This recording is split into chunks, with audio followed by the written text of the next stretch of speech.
అలాగే శాస్త్రి గారు ఈ రోజుల్లో ఇప్పుడు శ్రీరాముడు అన్నది ఒక్క హిందువులకు మాత్రమే కాదు సార్, ఆయన అందరికీ దేవుడు పవిత్రం.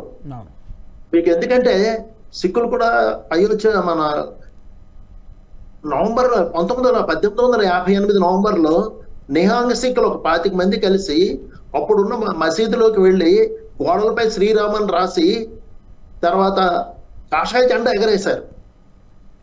కాషాయ ఎందుకంటే రాముడు జన్మస్థలం ఇది, బాబర్ దీన్ని ఆక్యుపై చేశాడు, ఎప్పటికైనా మాకు ఇది కావాలి అని చెప్పి ఆ పరిస్థితిలో 25 మందిని అప్పుడు అరెస్ట్ చేశారు, వాళ్ళ మీద కేసు పెట్టారు. మన సుప్రీంకోర్టు తీర్పులో కూడా ఈ విషయం ఉటంకించారు. అందుకని ఇప్పుడు ఏం చేశారంటే నా బాబా గారి వారసుల్లో 8వ తర్వాత ఆయన ఏం చేస్తున్నారంటే ఈ అయోధ్య మందిరం ఓపెనింగ్ సందర్భంగా ఆయన లంగర్ అరేంజ్ చేస్తున్నారు. ఎంతమంది వస్తే అంతమందికి మేము ఉచితంగా భోజనం ఏర్పాటు చేస్తానని చెప్పి సిక్కులందరూ లారీల్లో సామాన్లు తీసుకొని అయోధ్యకు వస్తున్నారు. అట్లాగే మనం ఒక్క దేశంలోనే కాదు, మారిషస్ లో అక్కడ ప్రభుత్వం ఏం చేసిందంటే 2 గంటల పెర్మిషన్ ఇచ్చింది. హిందూ ఆఫీసర్లందరికీ ఒక రోజు సెలవు ప్రకటించింది. మధ్యాహ్నం 12 నుంచి 2 గంటల దాకా అందరూ ఈ ఉత్సవంలో పాల్గొనడానికి, ఉత్సవం చూడడానికి అందరికీ అవకాశం ఇచ్చింది.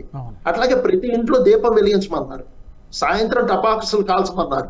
ఇది 2వ దీపావళిగా జరుపుకోమని చెప్పి అక్కడ ప్రభుత్వం ప్రకటించింది.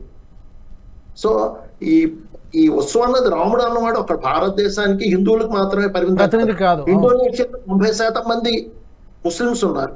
అయినా సరే వాళ్ళు రాముడిని దేవుడిగా పోల్చుకుంటారు, రామవేషాలు వేసుకుంటారు, ఆమె కథలు పాడుకుంటారు, ఆమె పాటలు పాడుకుంటారు.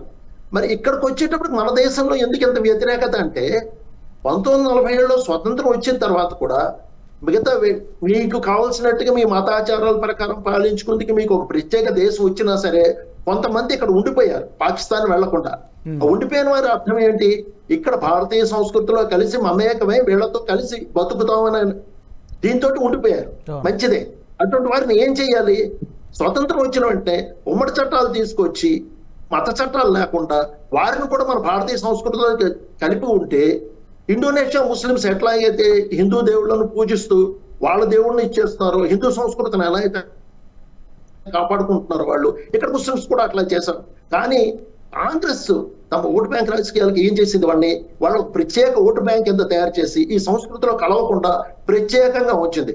దానికోసం వేరే ప్రత్యేక మత చట్టాలు, ప్రత్యేక ఆస్తి చట్టాలు, విద్యా చట్టాలు అన్ని ఇచ్చి అసలు ఈ రాముడు కృష్ణుడికి ఈ భూమికి వాళ్ళకి సంబంధం లేనట్టుకు, వారు ఏ పర్షియా నుంచో లేకపోతే అరేబియా దేశాల నుంచో వచ్చినట్టుకు ఆ సంస్కృతే వాళ్ళు పెంచుకునేటట్టుకు కాంగ్రెస్ ఓటు బ్యాంక్ రాజకీయాలు తయారు చేస్తుంది. దానివల్ల ముస్లింస్ ఈ సంస్కృతిలో మమేకమై కలవలేకపోయారు. ఇండోనేషియన్ ముస్లింస్ లాగా ఈ ఫంక్షన్ ని వాళ్ళు పూర్తిగా ఎంజాయ్ చేయలేకపోతారు. ఈ వీడియో మీకు నచ్చినట్టయితే లైక్ చేయండి, 10 మందికి షేర్ చేయండి. అలాగే కామెంట్ల రూపంలో మీ అభిప్రాయాలను మాతో పంచుకోండి. Nationalist hub group of channels ను సబ్స్క్రైబ్ చేసుకుని తెలుగునాట జాతీయవాద జర్నలిజాన్ని ప్రోత్సహించండి. ఈ వీడియో కింద ఉన్న బెల్ ఐకాన్ పై క్లిక్ చేయడం మర్చిపోవద్దు.